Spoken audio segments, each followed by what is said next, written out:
Welcome to Lynn Cullen Live. Talk radio without the static. Email your questions and comments to lynncullenshow@gmail.com. And now your host, Lynn Cullen. Well, here we are, for better or worse. I can tell they're taking bets on the side as to whether or not this is a go or a tech wreck. Let's give it a little of both, odds are, I would think. Anyway, joining into this mix and mess would be my sister Susan, since it's a Tuesday. Susan, I see from the phone you're calling from that you're back in Green Bay, huh? Yeah, for Thanksgiving. Oh, I didn't realize that. That's wonderful. Great. Good. Yeah, my kids and my grandkids are all piling into the house, and my daughter's been here since Sunday with her family because they went to the Packer game and they just stayed. Well, how nice. That's great. Yeah. And the Packers won, right? Then the Packers actually won. Yeah. Well, in their oh my God, look at that, they actually won sort of way. Well, listen, here in Pittsburgh, we're having the same kind of season, however, even worse. So, believe me. Yeah, but that as speaking from experience, that's the Steelers' own damn fault. Well, it's not his fault. It's not. I mean, yeah, of course it is. Yeah. They haven't built a team. They're an old team, and no. Whenever you bring in, 100-year-old man, guy that's supposed to change everything, that's on his last legs. I'm sorry. Yeah, well, whatever. I feel the same way about bringing Micah Parsons, to Green Bay. One guy that's supposed to change everything, and he made the defense really well, but that didn't help our offense. Anyway, we don't need to talk football like I even care. Like you even care is right. Like I even care. Although I just want to say that Pittsburgh's soccer team, which you didn't even know we had, the Riverhounds, have won the championship of the U.S.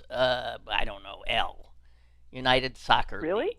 Yeah. However, yeah, it is. Louis has a team. Yeah, but this is the Riverhounds are part of a lower. They're the lower level than the big. Oh, they're teams. Like the Class A instead of the pros. Yeah.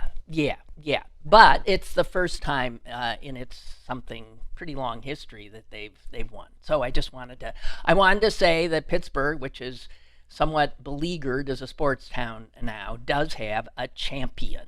Okay, just Yay. So as we know. Yay. Okay. There are other sports. Oh, God, and there's a ton of news, as is so often the case these days. Although, Susan, in an age of cringe, and it is, and I mean, we cringe, cringing now is like the news, and then I turn my head slightly away and I pee. Yeah, it's like cringing is our default position now. But I gotta say, in terms of cringe, RFK Jr.'s love poems, have you seen them? Oh, please, no. Oh, she hasn't. I've been very busy. Oh, yes, you have your family there. Yes, and you're surrounded by children. He wrote not his wife, to the reporter, Olivia Nutzi. Oh, well, that's what I mean. To whom? Yeah. And, right, okay, so to Noonsy or whatever her name Newsy or Nutzi is what I'd call her. She used to be... Now watch it. For a woman whose name is Nutzel, you have to be careful about that. Her ex, the reporter Ryan Lizza, has written... It came up, I guess, got in hold of her phone or something, and he's the one who put these poems that RFK Jr. sent her out. Oh my God! I'm just I'll give you one line, okay? Yeah. Because some of it, no, it's okay. Your open mouth awaiting my harvest.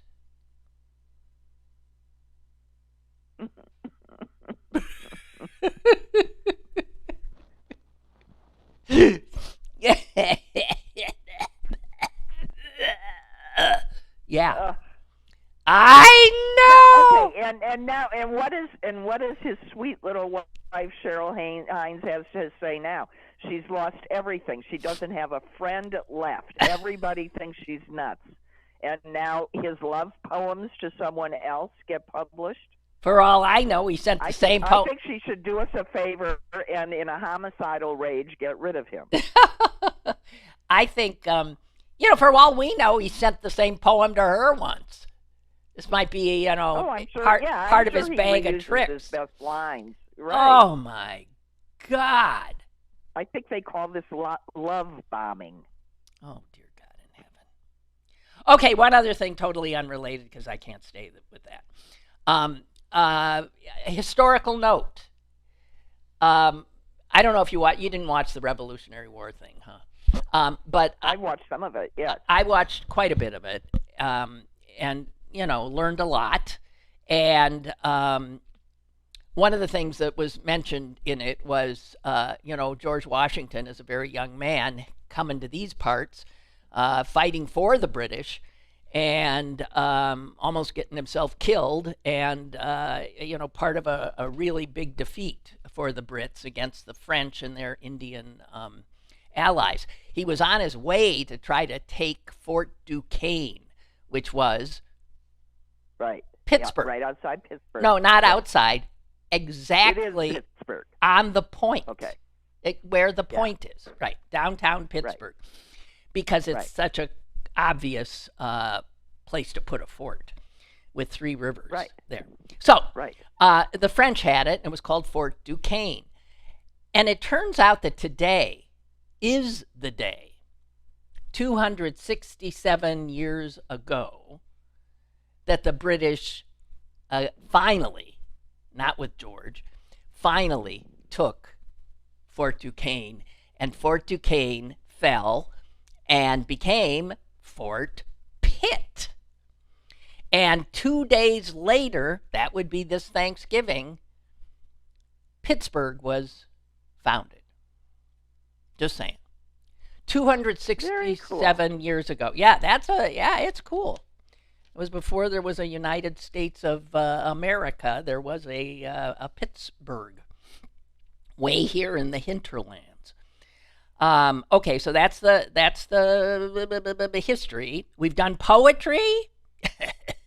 We've done history. And I want to do a little bit of comedy. And I'm going to rip off Seth Meyers here.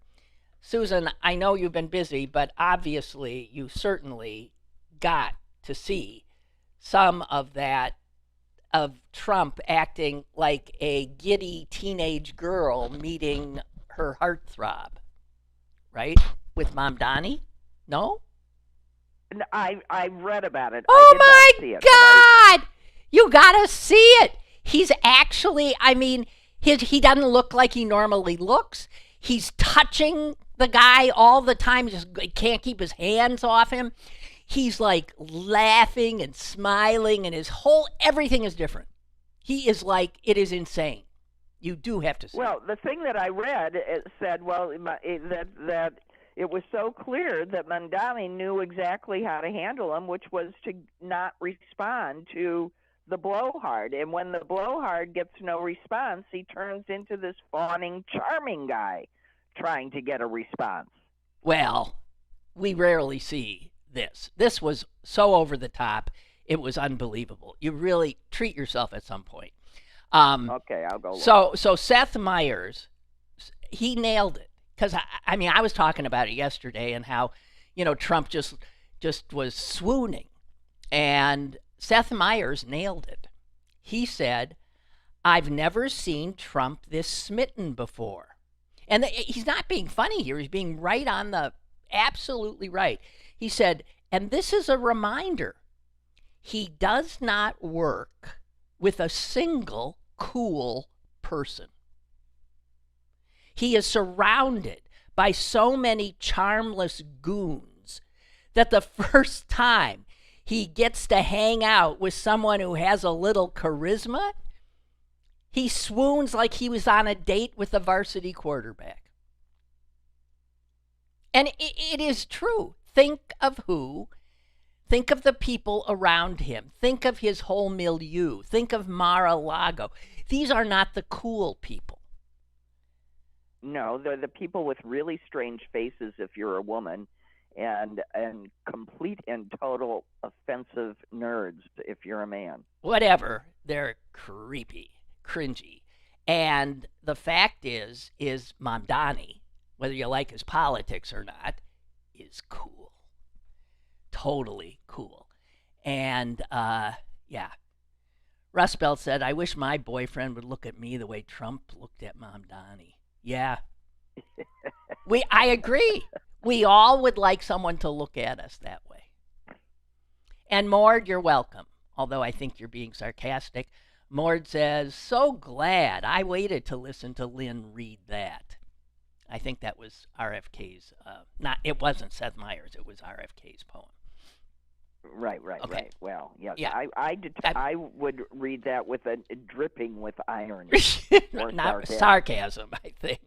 Sarcasm. I corrected myself. Yes. Your open mouth awaiting my harvest. Please. I really could handle it the first time. God almighty. Okay.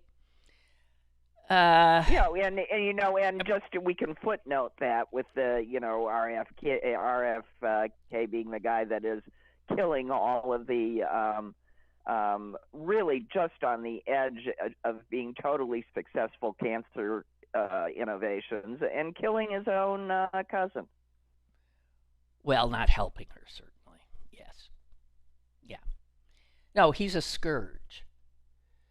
He is a scourge. I talked about that horrible reality yesterday, Tatiana Schlossberg, and how, man, Carolyn Kennedy, well, that's what I just keep. I skip right over the poor dying girl and go, "Oh, your mother." That's what the poor dying girl is very aware of. I mean, can you imagine? She's dealing with the fact she's happily married. That she'll leave her husband bereft. Her two little children probably will not remember her. No. I mean, what a God damn. Some people get a short straw, and then some people. And how do you believe in a God when, like, that woman gets a short straw and Trump gets a how do you?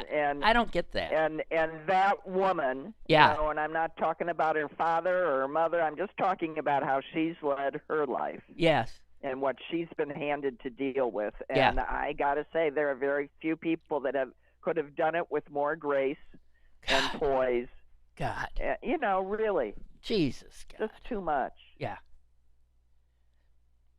So anyway, okay, we're gonna have to get into some heavier stuff. You had to love then terminal brain cancer. Where are we going? Well, I mean more political. Got it. Okay. We weren't surprised, but that dismissal, the tossed Comey and James, was just wondrous. I mean, wondrous. Well, it was. The only problem with it is because it was procedural, it's done without prejudice, which means it hasn't. It can totally be. Gone away. I know, but it doesn't matter. It is a case. These are cases without any substance. They are without. And It'll go again, but everybody knows it. But the thing I haven't heard many people note, which just blew me away, is that the judge who threw it out, Cameron McGowan Curry, we're getting to know all these judge names that people who labor in the federal judiciary that we never knew. he wrote a very, pretty concise for these kinds of things, but just skewering. I mean, the Department of Justice. And in doing it, he relied, as you do when you're a judge, you have to rely on precedents and what other judges have said in these kinds of cases, right? Almost every case in the law, yeah, almost every case this judge cited was by a total right-winger judge. He buttressing his tossing out of these cases. He cited Clarence Thomas. He had used Thomas's words. He cited Neil Gorsuch. He cited Antonin Scalia and Samuel Alito. He got every single one of them. If you read it, I mean, he just one after the other. So, if this thing ever does get up to the Supreme Court, right, these guys would have to, eat their words. Yeah. Or rule appropriately. Right. So these cases are gone. They are fucking gone. And the last one that I especially loved that the judge cited was he managed to even get in that god-awful woman in Florida, Judge Eileen Cannon, who is like destroyed. Right. She's like Pam Bondi. Anything Trump wants, she'll bend over backwards to get him. But she's the one, you'll recall, although maybe you won't because we're inundated with this stuff. She threw out a case recently. The case that Jack Smith had brought. Jack Smith, the guy who was going after Trump. Right. So, in throwing out Jack Smith's case against Trump, she ended up saying stuff that then this judge used to throw out the Comey and James case. You gotta love it. Yeah, well, he's a good judge. You gotta. If you want to make your decisions stand, then you write them in such a way that they can't be overturned. That's my favorite. That said, it doesn't stop them from finding a procedural appropriate prosecutor to refile. Their problem with that is that every single prosecutor that they asked to do that, who was appropriately in place, refused to do so. Mm-hmm. They all chose to lose their jobs rather than to do this. There's not going to be any. There aren't already. There's not going to be. The brain drain and experience drain and honor drain of staff at our Justice Department and I'm sure other agencies, FBI, CIA, who knows what. They're all gone. I don't think they have any appreciation for some of the best legal minds in the country who toil at government wages for the bulk of their career. Right. They might do it for their whole career. They might leave in later life and get a more lucrative position because they deserve it. They're the best around. But but they've given up all that. They are not the image that the public holds of a lawyer when they make all those lawyer jokes. These are people of such incredible honor, and they're gone. And you don't reassemble them. And you've lost the institutional memory. That's the other thing. That's what they're really doing and what people don't get. They've lost the institutional memory, and you can replace with all new idealistic people. But they'll really have to reinvent the wheel. And that might be okay. That might be good in many respects. But in others, it's going to totally hamstring a government while it reinvents itself. Experience is not necessarily bad. Can't argue with the thing you said, and this is part of the destruction, the intentional destruction of our government, so that they can. So I mean, the spam prosecutions have nothing to do with the actual intent, which is to get rid of all of those capable people and replace them with people who not only are not qualified in a very real sense, but in the actual sense are not qualified to do the job before the judge, and they will get thrown out. There are actual rules and procedures. And that's how things work, and it's what people don't get. No, it's unbelievable to see. When you were in law school, two of the hardest courses that you take in your first year are courses that are called civil procedure and criminal procedure. It's all those rules. And they're the literal rules. Yeah. But you would, I don't know, what you got in this case was a former beauty queen with no experience making all women look bad, which really no, I don't think it makes. I don't think it makes all women look bad at all. Well, it reinforces for people that women are incompetent. No, listen. Who'd she go up against? Letitia James. You've got there's women on both ends of it. Really tough, smart woman lawyer, and this idiot. The idiot is because that's the only people left to serve Trump. That's who they want to serve, yeah. Anyway. They're among the leading, people who believe, the Trump administration, that if you don't know it, there's nothing to know. Yeah. So I was reading this long piece that was filled with numbers, which for me is difficult, but it was because it was about parsing the numbers, the data available about our population.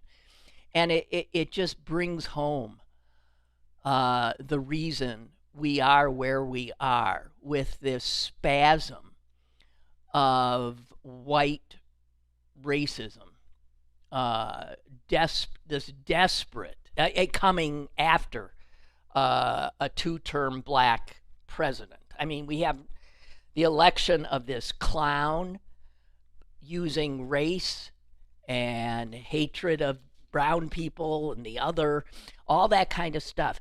You look at we know this, but to see actually the numbers and graphs is amazing. I was looking at a graph that showed old people in America by race. And oh my God, it's like this curve, this huge, the oldest people in the country by far, there's no catching it, are white. So you have an elderly, aging, dying white majority. And then you look at who are the young. And guess what? The young are not white. Most of the young in this country now are black, brown, Asian, mix, other. They ain't white. So there it is. And that's the spasm. That's why you have this, these crazed people, the Proud Boys, this lunacy, this of wanting to keep make America great again. They got the word wrong. They want to make it white again, right? And it's really there it is. There it is. And they can't win. They can't win. And that's why there's this effort to have white women have tons of children. You're aware of that crazy lunatic effort. And the other point of data that blew me away is for the first time in American history, most women, American women aged 18 to 44, childbearing, 18 to 44, are not married. Most women, did you know it was that? Most women 18 to 44 are not married? They're choosing not to because they don't have to. They don't have to. Because they are independent, they can take care of themselves, and because, excuse me for saying it, but what's presenting itself to them is unattractive. Often. In every way. Or they don't have to marry. I mean, that's the biggie. I mean. They don't that's have just to the marry. Biggie. You don't. Why have to. do they want to? Yeah, and if the person that is presenting themselves to them is not presenting themselves as an equal partner, but that's also what's driving this spasm of ugliness that we're seeing from white men. I know. Yeah, it's just amazing. They're feeling right, othered. They're feeling like obviously losing power, losing position, right. And that's right. And that they were prior to this automatically afforded. That's right. It's a bitch. And women were supposed to want one of them no matter what, because life without one of them no matter what was worse, than being alone. Or better than being alone. It's not like that anymore. No. Nope. But, here's the good news, guys.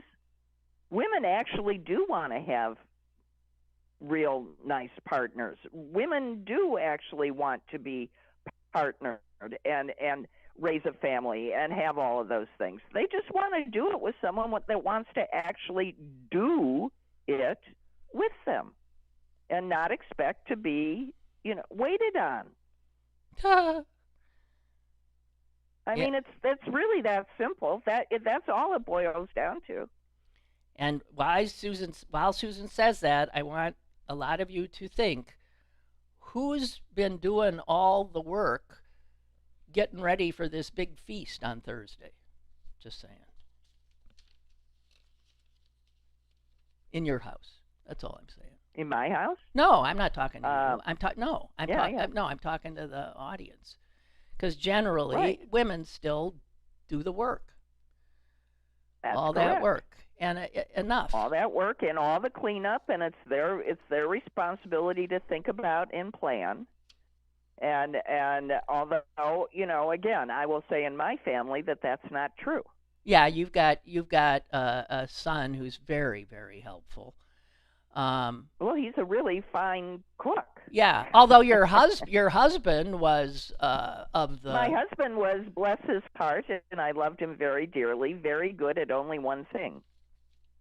That's not true. Well, I did everything else. Well, but no, but he wasn't a help. The way I used to say it is, it took two people to live his life. Okay, but he wasn't helpful around the with any of the domestic tasks, which is like a lot, which is true of our father too. I mean, it's just it's classic. Right, and his solution was, if I felt put upon, I was supposed to hire someone to do it. And I would just look at him and shaking and going, where is all this money for all the staff that I'm supposed to hire?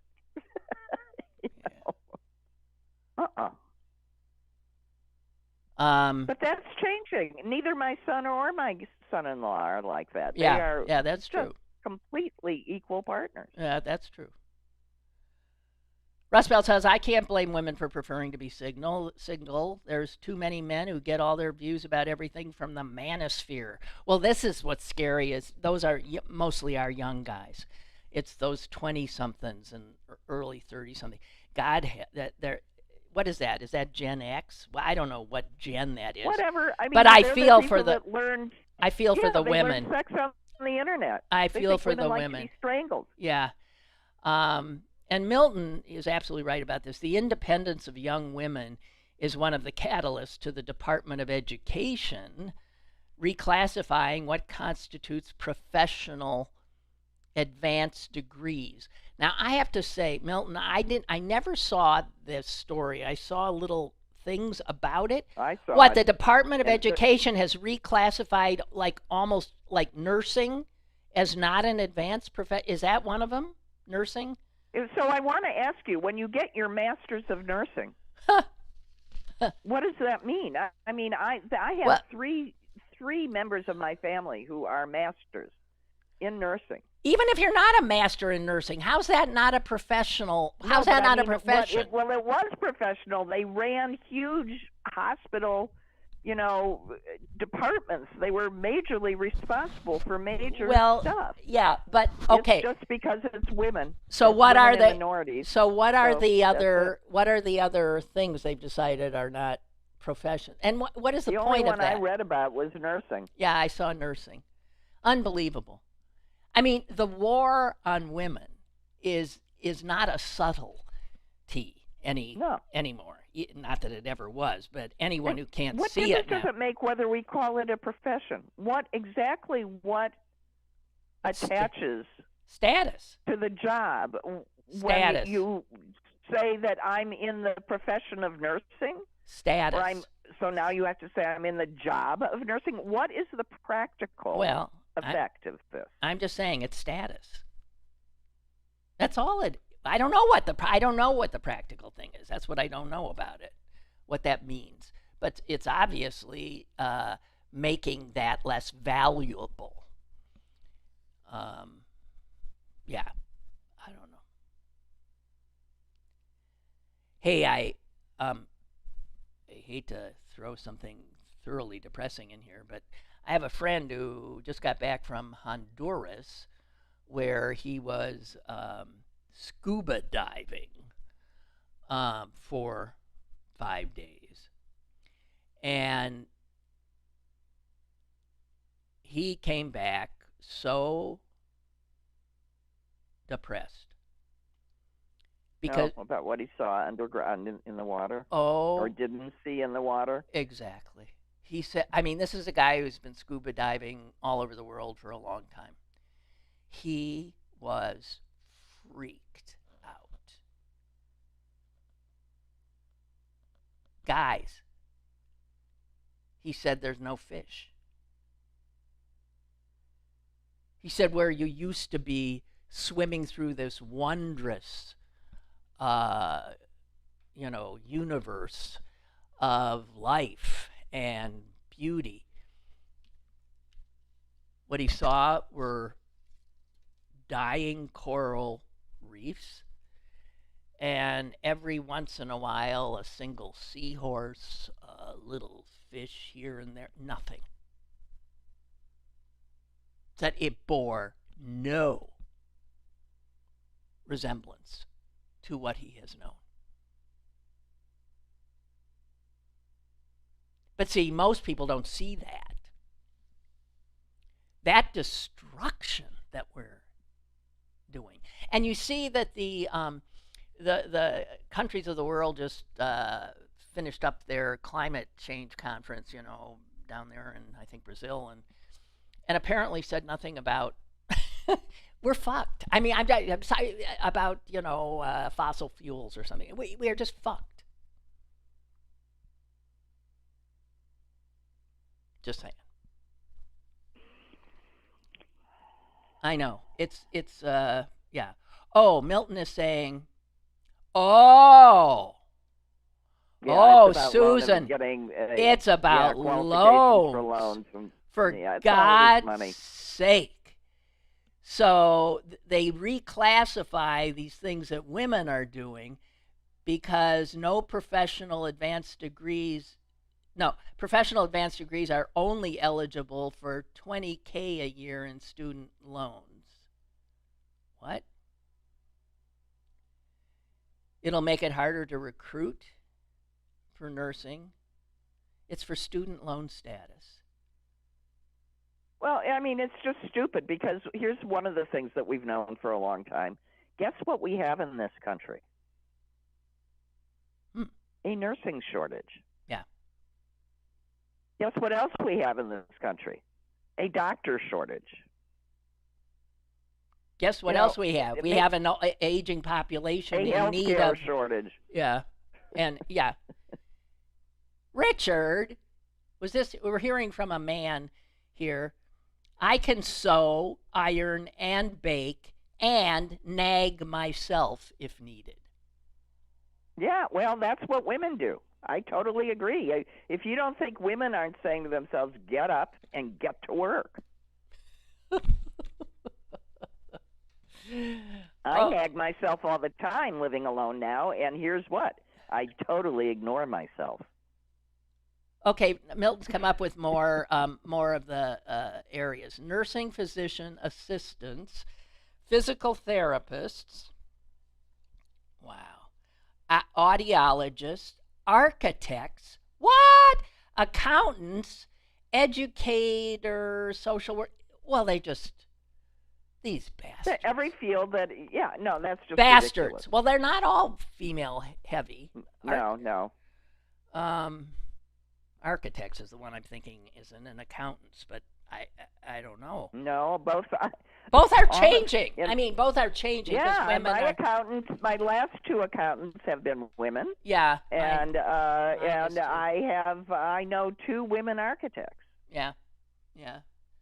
Wow. You know, the fact of the matter is women are everywhere now, so if they're going to have to get rid of every profession because we've infiltrated them all. Well, that's why you have those articles about us destroying the workplace. Well, women written by women. Written by women. Women are the majority of college students now. So the guys are falling behind, and it's a problem. And we've got to figure out how to deal with it so that. But that's been a problem for a long time. I don't know. When my son went to college, and he's in his, that was a few decades ago. He chose a small liberal arts college, and he didn't ask for it, but he got an immediate scholarship because they wanted boys. Yeah, well, there's been this ongoing underground sort of affirmative action for boys to get men to be willing to compete. Yeah. Oh dear. So I don't know. Moms and dads, we have to do better. Raising all of our children equally together to learn all things and let them know that each of them can do well.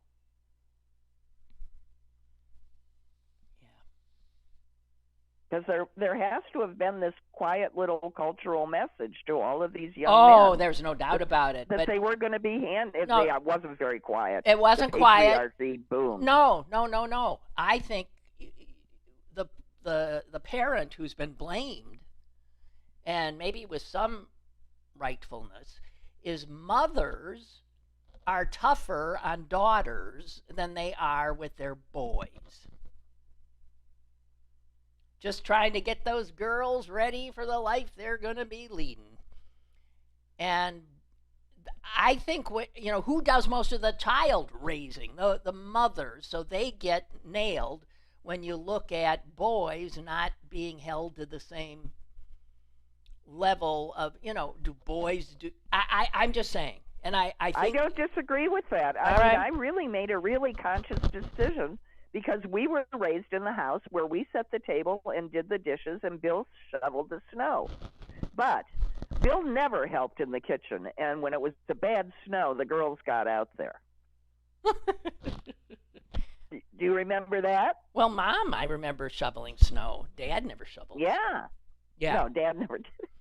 Dad never did anything. Okay, so God bless him. So some of those lessons I took with me into my own marriage, and one of them was, no, boys and girls, and each learn to do the same stuff. Everything. Well, you got to... Because in the real world, boys and girls each need to know everything. Yeah. Otherwise, you're handicapping them.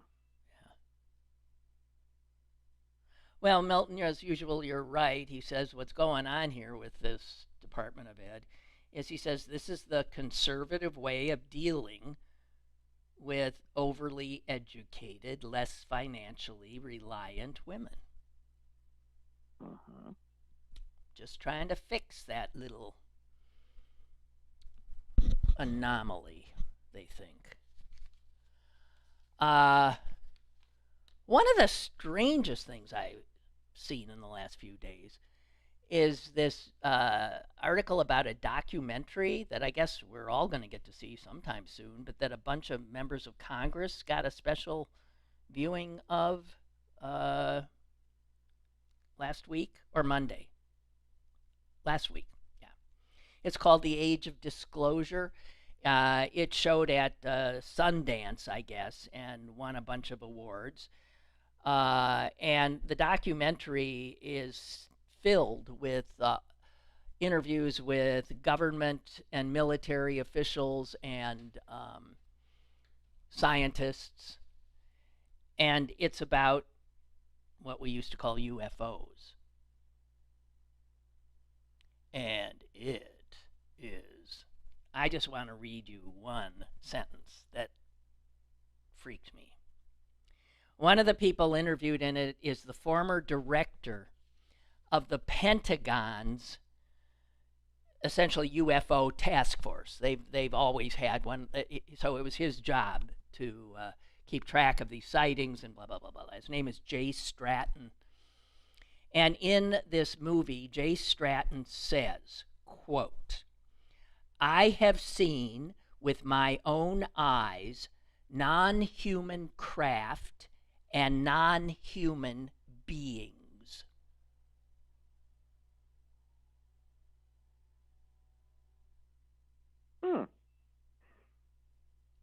What the fuck? This movie says there's been an understandable, I guess, effort to keep the public in the dark because they don't want to panic them, yeah. Right. But, yeah. Now, when a guy at that level, former director of the Pentagon's UAP, unidentified something, blah, blah, blah, what they call UFOs now, says that. I have seen with my own eyes non-human craft and non-human beings. And you know who else is in this movie? Marco Rubio was interviewed. This is before he was Secretary of State. He was interviewed because he was, at the time, the vice chair of the Senate Select Committee on Intelligence. And in the movie, Rubio says there have been repeated instances of something operating in the airspace over restricted nuclear facilities. And it's not ours. And we don't know whose it is.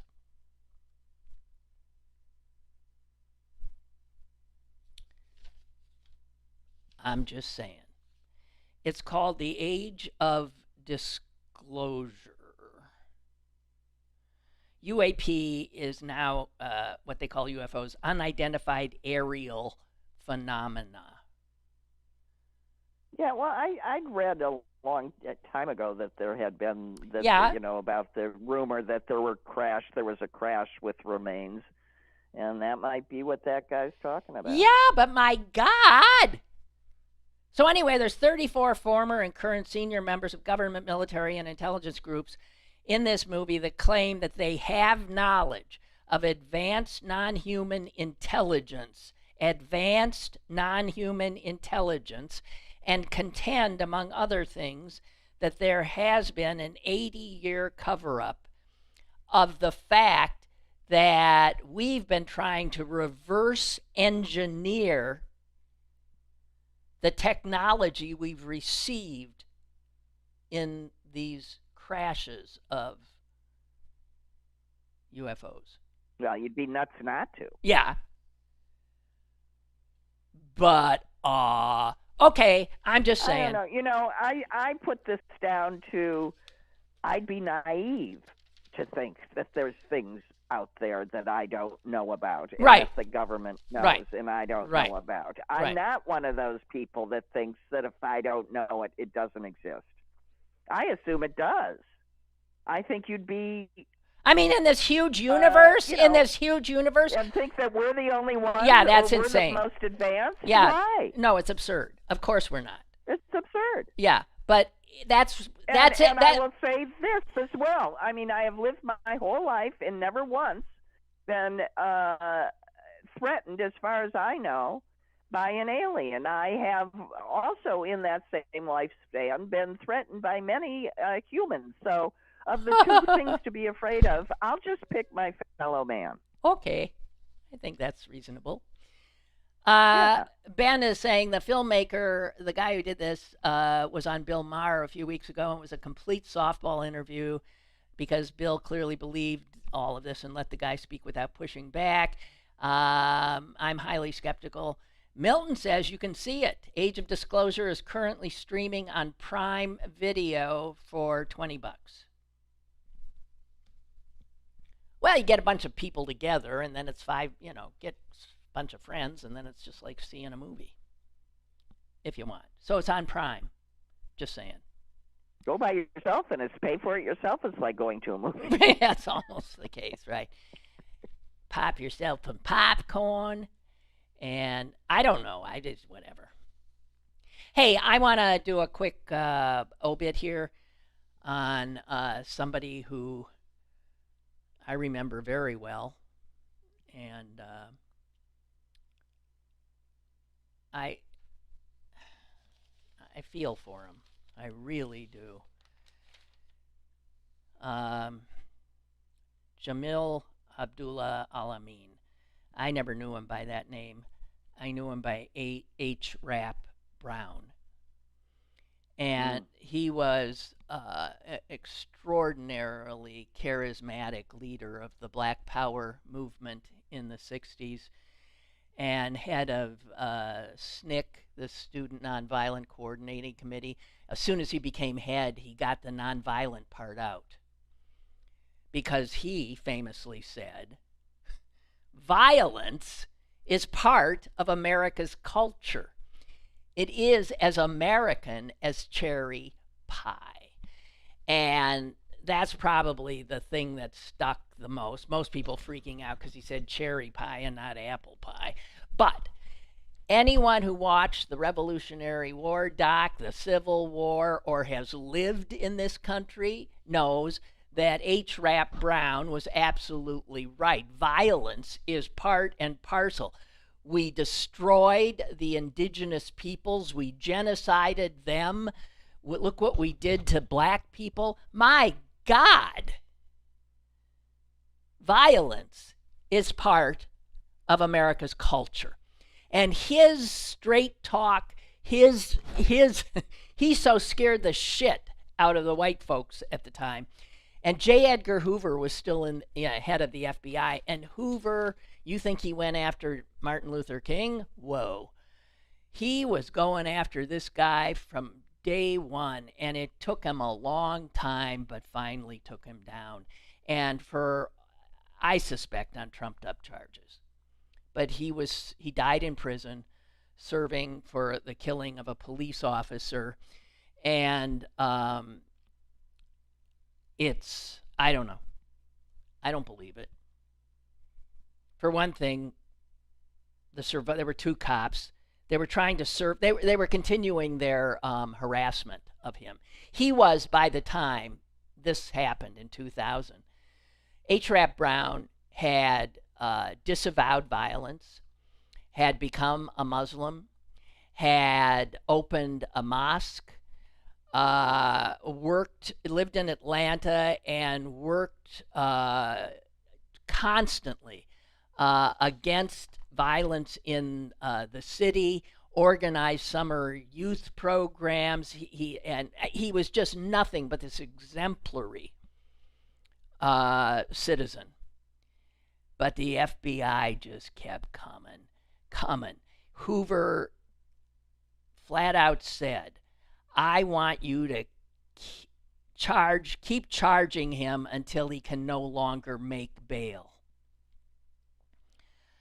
So anyway, these two cops came in that right. Just in case you think the FBI and the Department of Justice haven't been weaponized in the past. Yeah.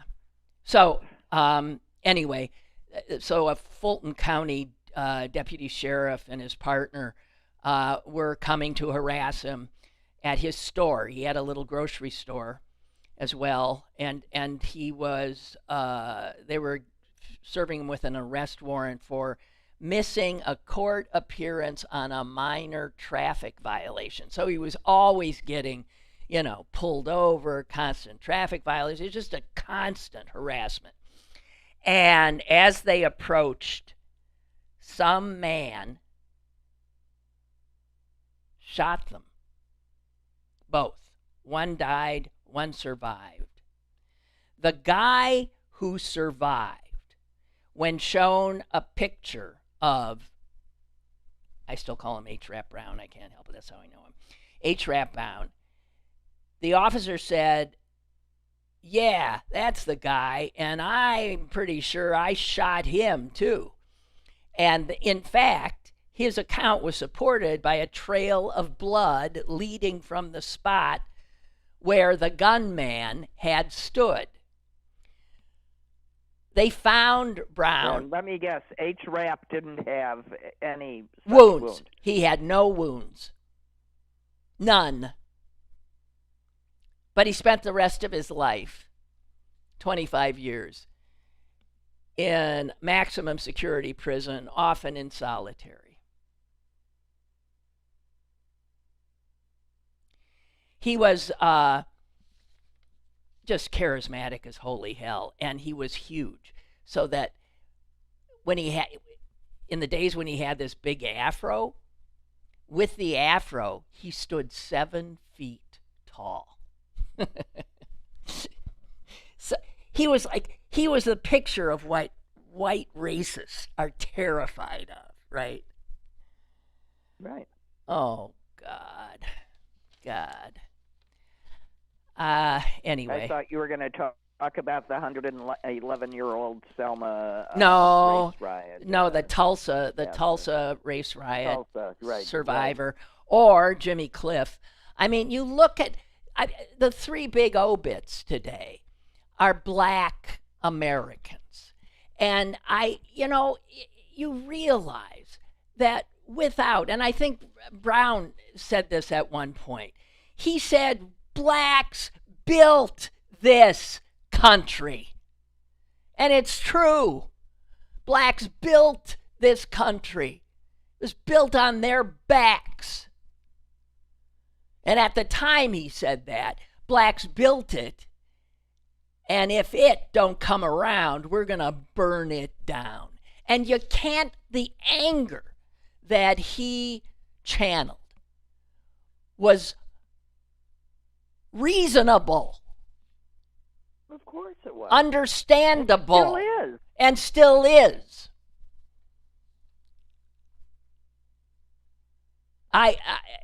Yeah. So, no, you think of, the 111-year-old woman, and he representative of our violence toward these wondrous people who've contributed so much to this nation.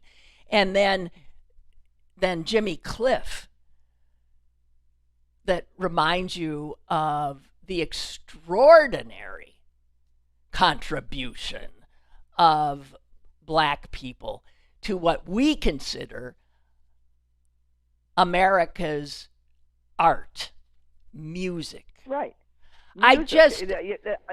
Our whole cultural identity is underpinned by the contribution of the Black culture. I mean, that's our music, that's our dance, that's, it's the heartbeat of the country. It's literally the rhythm of our country is supplied by what that culture gave us. Yeah. Yeah, just saying. Black Friday is the busiest day of the year for plumbers. Can you name the biggest reason? Says Richard. Stuff put in the garbage disposal. What? What? Stuff put in the garbage disposal. Why?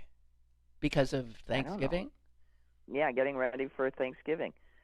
I don't know. All those peels in it, not composted, No, but put it. I don't know. I think it's got to be something more. I don't know. We don't know, Richard. Maybe it's getting ready for. I don't know. We don't know. And for that matter, I don't even know if Black Friday is the busiest day of the year for plumbers. You know what I mean?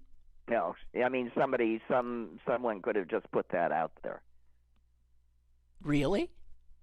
Well, Are you suggesting you can't believe anything you see or hear? I am. Yeah, I get it. I think you can. I think if you actually see it occurring in real time in front of your very eyes, Yeah. you can believe it. But if you are watching it on any kind of a device and it appears to be real, you cannot believe it.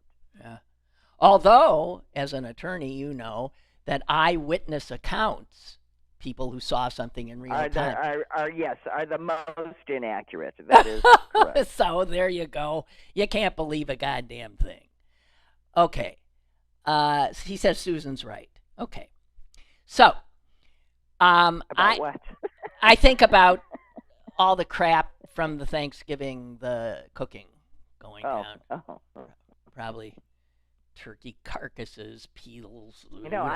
So many people don't use those anymore. That's Yeah, it's too politically bad. incorrect too. You're supposed to. You can make soup. Composting. I mean, also compost and make soup and god damn. Anyway, whatever. Hey, okay. So to end here, Rich from the North Hills often used to call with top 10 lists. And, his voice is on R&R. So he sent me a list, and I'm going to share it with you. I don't know if I can do it justice. But he says, we're a nation divided. But he says there are still some things we can all be thankful for. And he's come up with a list. He said, although he admits his feeble mind can no longer come up with 10, he only managed 7. Okay?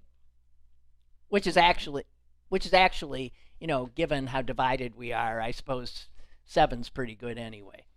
Okay, and as he does, he starts from the bottom up. Top 7 things we can all be thankful for. Number 7, Kash Patel is not your neighbor. Number 6, Taylor. Well, most of us can be grateful for that. Yes, somebody isn't. Taylor Swift, thank God, is being paid a living wage. Number 5, if your turkey comes with a mask, you will not get bird flu. Well, that's good. By the way, have you seen the flock is just decimated this year, which is why turkeys are so expensive. Well, I went to the grocery store to, usually the bins are just overflowing. And no, there aren't any. Pick up a fresh turkey, and there were like 4 fresh turkeys. Yeah, there. no, they all died or were killed because of bird flu. Number 4, reasons that we can all be thankful. RFK Jr. didn't ask you to bring a roadkill side dish to his Thanksgiving dinner. God, what a creep that guy is. Number 3, there are still months to go before the Pirates attempt to play Major League Baseball again. Indeed. Number 2, those old ladies sledding in the Amazon commercial have yet to hit a tree and break their necks. I wouldn't do that. Would you, Susan?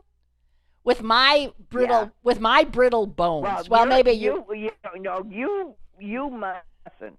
I mustn't. I mean, I actually almost bought a sled yesterday. Okay. Because we were. Okay. I was at Target with one of my grandchildren, and I was thinking it might snow, and we could go sledding. Yeah. No, I'm an accident waiting to happen, so no way.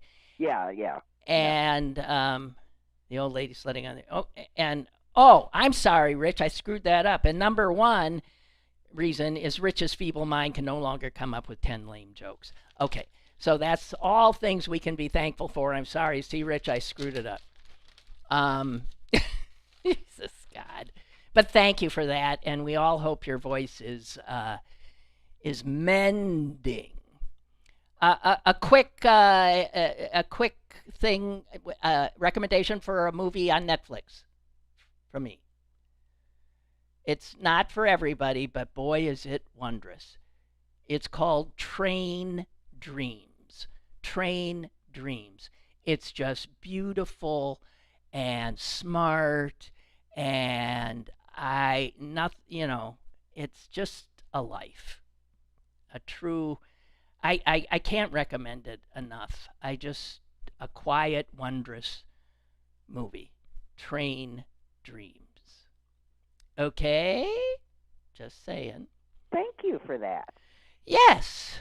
Okay, that be it. Sue's have a Have a nice Thanksgiving, everybody. Yeah. Yes, I'm working on it.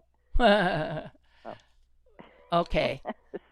Okie Okay. doke. All right, bye. Goodbye. Bye. Bye. And yeah, guys, I'll be here tomorrow. I'm hoping my brother will join us. He's got some doctor's appointment earlier, and so it depends on whether or not he'll be able to. But I suspect we can get a little bit of him talking about the minefield that is gift giving. I hope he'll be able to make it, because I've always found that subject of his interesting. Have a good one. Oh, damn, I forgot to push the goddamn button. Lynn Cullen Live, Monday through Thursday from 10 a.m. to 11 a.m. and archived at pghcitypaper.com. The opinions expressed on Lynn Cullen Live are those of the host and do not necessarily reflect the viewpoints of Pittsburgh City Paper or its advertisers.